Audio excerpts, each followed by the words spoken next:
નમસ્કાર મિત્રો, ટ્રેનિંગ કરતા 6-7 મહિના કાઢી દીધા અને જ્યારે ટ્રેનિંગમાં જવાનું થયું અને 2 થી 3 દિવસ અહીંયા ટ્રેનિંગમાં આવ્યા થયા છે તો અહીંયા કેવો માહોલ છે, અમને શું અહીંયાથી સામાન આપવામાં આવ્યો છે, બધું ફ્રેન્ડ સર્કલ કેવું છે અને શું કામ કરવાનું હોય છે એ તમામ આજે આપણે વાત કરીશું. સૌપ્રથમ તો એ વાત કરીએ કે ટ્રેનિંગની અંદર શું સામાન આપવામાં આવ્યો. મિત્રો અહીંયા સ્ક્રીન ઉપર તમે જોઈ લો, પહેલાના જમાનામાં બ્લેક કલરની પેટી આપવામાં આવતી. હવે તમે વિચારો કે મિત્રો આપણે સામાન ઉચકવાનો હોય તો આવડી પેટી લઈને ક્યાં જવાય? તો આ વખતે નિયમ બદલાઈ દીધો. અમને એક સારી બેગ આપવામાં આવી, ટ્રોલી બેગ, કે જે મતલબ નીચે ટાયર હોય એટલે આપણે ગમે ત્યાં લઈ જવાની હોય તો આપણને મજા આવે. પછી એની અંદર આપણે આ જીપીના લોગાવાળા, ગુજરાત પોલીસના લોગાવાળા 2 તો આવા વ્હાઇટ કલરના ટી શર્ટ, પછી ખાખી વર્દીના 2 જોડી કાપડ, એક હેલ્મેટ, લાકડી, પછી સ્વેટર, એક પ્રકારનું ખાખી સ્વેટર, પછી મોજા, 5 પ્રકારના તો મિત્રો આપણને ખાલી બૂટ આપ્યા છે. જંગલ બૂટ, ટ્રેકિંગ બૂટ, પીટીના બૂટ, પછી ખાસ કહું તો પાથરવા માટેનું, કસરત કરવા માટેનું જે પાથરનું હોય એ આપ્યું, ઓઢવા માટેનું ધાબળું આપ્યું, ટિફિન આપ્યું. તો આવી ટાચક ટૂચકની ઘણી બધી સાધન સામગ્રી અહીંયાથી આપણને મળી. પછી મારે તમને એ કહેવું છે કે અમે જ્યારે ઘરથી અહીંયા આવ્યા તો કેવો માહોલ હતો. મિત્રો વિડીયો બનાવવાનો મતલબ ખાલી એટલો જ છે કે તમે સૌ મિત્રો બી પોલીસની તૈયારી કરો છો તો તમારી અંદર એક જુનૂન આવે, જોશ આવે. અને હવે એક્ઝામને 2 થી 3 મહિના જ છે તો તમને બી વાંચવાની મજા આવે કે ના અમારે બી એક દિવસ આવી રીતે ટ્રેનિંગમાં જવું છે અને આ લાઈફને જીવી છે. તમે 1-2 વર્ષ 3 વર્ષ મહેનત કરો છો તો કેના માટે કરો છો? આ દિવસને જીવવા માટે કરો છો કે અમારો બી એક ટાઈમ આવે, સરકારી નોકરી મળે અને અમને બી ટ્રેનિંગમાં જવાનો મોકો મળે. તો બસ મિત્રો આના માટે આપણે મહેનત કરતા હોઈએ છીએ. તો 7-8 મહિના અમે ઘરે રહીને આવ્યા ત્યારે 1-2 દિવસ તો અમને બી થોડુંક લાગ્યું કે ઘર વગર ફાવશે કે નહીં ફાવે. અહીંયા આવ્યા પછી બી ક્યારેક એવું થતું કે ઘરે આ ટાઈમે શું કરતા હતા, કેવી મજા આવતી હતી. ખાસ અહીંયા જે ફ્રેન્ડ સર્કલ હોય આપણું, જે મિત્રો આવ્યા હોય એ તમામ આપણી જેમ સ્ટ્રગલ કરી અને મહેનત કરીને આવ્યા હોય. તો કોઈ પેલા હોય નહીં કે એટીટ્યુડવાળા કે ટણીવાળા કે મજા ના આવે, બોરિંગ વ્યક્તિઓ ના હોય. બધા આપણા જેવા સીધા સાદા માણસો હોય તો એમને જોડે આપણે ભણી જઈએ, મજા આવે. તો ખાસ અમે તો જે તૈયારી કરતા હતા અને મારા જે જૂના અમુક અમે તૈયારી કરીને સ્કૂલમાં ભણ્યો એ મિત્રો બી હતા. તો એ બધા અહીં આવ્યા છે 10-15 મિત્રો. તો આમ મજા પડી જાય એવો માહોલ છે. પછી તમને વાત કરું કે દિનચર્યા કેવી, શું કામ હોય તો મિત્રો હાલ અમારો 0 વીક ચાલે છે, ટ્રેનિંગ ચાલુ થઈ નથી. તો 0 વીક શું અને ટ્રેનિંગ શું? તો મિત્રો હાલ અમે ધારો કે કચ્છમાં લાગ્યા છીએ પણ અમારી ટ્રેનિંગ કચ્છમાં નહીં હોય. ટ્રેનિંગ ગમે તે જિલ્લાઓમાં, ગાંધીનગર, જુનાગઢ, વડોદરા ગમે ત્યાં હશે તો બધા મિત્રો હાજર થઈ જશે.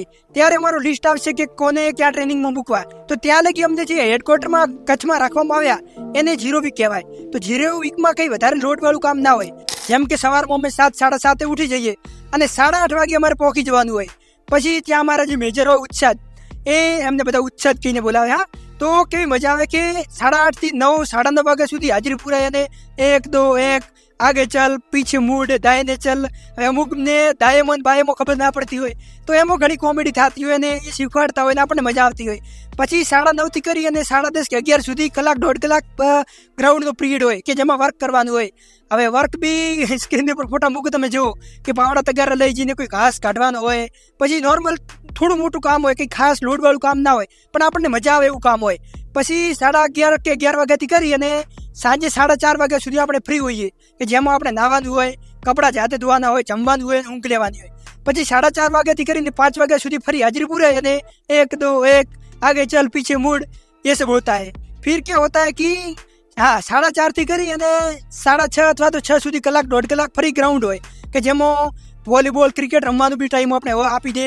ક્યારેક કંઈક થોડા મોટું નાના મોટું કામ હોય તો એ કામ બી કરવાનું હોય. તો આવું બધું ગ્રાઉન્ડનું ચાલતું હોય. પછી સાંજે 6 વાગે આપણે છૂટા થઈ જઈએ એટલે સવારમાં 8:30 વાગે હાજર થવાનું હોય. તો ત્યાં લગી આપણે મોબાઈલ જુઓ કે ઊંઘ લો કે જે કરવું હોય આપણે કરી શકીએ.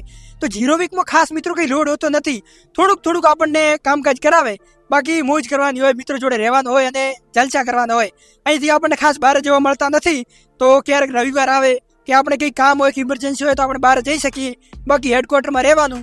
અને હેડક્વાર્ટરનો બી વિસ્તાર બહુ મોટો અને બહુ એમ મજા આવે એવો વિસ્તાર છે. અને કચ્છનો વિસ્તાર એટલે તો અમે તો એવું વિચારતા હતા કે કચ્છ એટલે બહુ ગરમી પડતી હશે ને, રણ હશે ને, પણ હકીકતમાં ઉલટું છે. અમારે વાવથરાજમાં ગરમી પડે છે, એના કરતાં બી અહીંયા તો ઓછી ગરમી છે અને એમ ઠંડુ હવામાન છે અને એવું વાતાવરણ એટલું મસ્ત છે ને મજા આવે છે. ઠંડુ પવન ને બહુ જોરદાર કચ્છનું વાતાવરણ છે. તો બહુ એમ સારું ચાલે છે હાલ તો એવું કહી શકીએ. હવે 10-15 દિવસ મિત્રો અમારે અહીંયા રહેવાનું થશે, પછી ટ્રેનિંગમાં જવાનું થશે 15-20 દિવસ પછી, 15 દિવસ લગભગ હશે. કેમ કે ગર્લ્સની ટ્રેનિંગ લગભગ અમુક કહે છે કે 1 માર્ચે ચાલુ થઈ ગઈ છે, અમુક કહે છે કે 8 તારીખે ચાલુ થઈ ગઈ છે. તો અમારી બી લગભગ હવે 15 દિવસમાં ચાલુ થઈ જશે. તો ત્યાં ગયા પછી ટ્રેનિંગમાં કેવું હોય એ બી હું તમને વિડીયોમાં જણાવીશ. તો એના માટે લાઈક અને ખાસ સબસ્ક્રાઇબ કરવાનું મિત્રો ભૂલતા નહીં. તમે સબસ્ક્રાઇબ કરો એટલે જ મને આવા વિડીયો બનાવવાની મજા આવે ને તમારા માટે સ્ટડી રિલેટેડ હું વિડીયો બનાવી શકું. અને તમારે કંઈ બી સ્ટડી રિલેટેડ મને પૂછવું હોય તો કોમેન્ટમાં પૂછી શકો. અને ડિસ્ક્રિપ્શનમાં મિત્રો હું ટેલિગ્રામની લિંક બી મૂકું છું કે જ્યાં 5000 કરતાં વધારે વિદ્યાર્થી મિત્રો જોડાયા છે. ત્યાં હું 200 માર્ક્સના મોક ટેસ્ટ અને સ્ટડી રિલેટેડ કંઈ PDF વગેરે હોય તો બી મૂકતો હોઉં છું. અને ખાસ જે વિદ્યાર્થી મિત્રોને ગણિત રીઝનિંગમાં લોચા પડતા હોય એમના માટે બી હું ડિસ્ક્રિપ્શનમાં લિંક મૂકું છું. તેમાં બી 296 કરતાં વધારે વિદ્યાર્થી મિત્રો જોડાઈ ગયા છે. અને ગણિત રીઝનિંગના ટોપિક વાઇઝ ટેસ્ટ આવે છે. 3 કરતાં વધારે તો મોક ટેસ્ટ 60 માર્ક્સના બી પતી ગયા છે. અને ઓનલી ફોર 199 રૂપિયા ફી છે, જે કંઈ ના કહેવાય. તો કોઈ વિદ્યાર્થી મિત્રને જોઈન થવું હોય તો ત્યાં બી જોઈન થઈ જાઓ. આપણે મિત્રો એક્ઝામ આવે છે, હાલ 2 મહિના બાકી છે. તો 2 મહિનામાં ફૂલ બાકાજી બોલાવવાની છે. મોરો એક્ઝામ આવે એટલે પાડી દેવાની છે. તો 2 મહિના રાત દિવસ એક કરો, ખૂબ જ મહેનત કરો. અને આ વિડીયો જોઈને તમને બી મોટિવેશન આવવું જોઈએ કે હા અમે બી હાલ 2 મહિના મહેનત કરી રહીએ, પછી અમારે બી લાઈફમાં જલસા છે. પછી મિત્રો લોડ એક પ્રકારનો આપણને ઓછો થઈ જાય, કંઈ ટેન્શન વધારે રહે નહીં કે હા આપણી પાસે એક સિક્યોર જોબ છે. તો સૌ મિત્રોને શુભેચ્છા કે તમે બહુ સારી રીતે તૈયારી કરો અને આવનારી ભરતીમાં લાગી જાઓ. અને તૈયારી રિલેટેડ કંઈ બી પૂછવું હોય તો પૂછી શકો. તો આપણે મળીએ નવા વિડીયો સાથે. ત્યાં લગી કોઈ મિત્રોને બુક લિસ્ટનો વિડીયો હજી બી ના જોયો હોય અને કઈ બુક લિસ્ટ જોઈ છે તો ઉપર હું લગાવી દઉં છું, તમે બુક લિસ્ટનો વિડીયો જોઈ શકો. અને આપણે મળીએ નવા વિડીયો સાથે. ત્યાં લગી જય Hind, thank you, bye bye.